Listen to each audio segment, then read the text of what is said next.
খুব ছোট ছোট জিনিস বা খুব ছোট ছোট প্রচেষ্টার মাধ্যমেও কিন্তু আমরা আমাদের দৈনন্দিন জীবনে আমাদের অশুভ গ্রহকে কিন্তু তার শুভ প্রভাব নিজেদের জন্মছকে বা জন্মকুণ্ডলিতে তার প্রভাব পেতে পারি। কিভাবে? কোনো খরচা ছাড়া বা কোনো রেমেডি ছাড়াই। কি করতে হবে? এই জিনিসটি করলে বা এই টোটকাটি করলে বন্ধুরা আপনারা জেনে রাখুন আপনাদের দুটো বেনিফিট হবে।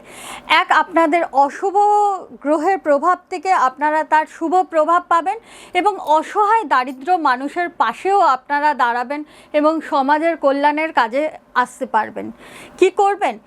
রবিবার দিন তামার পাত্রে গম দান করবেন গরিব অসহায় দুস্থ মানুষকে। আর কতটা পরিমাণ দান করবেন?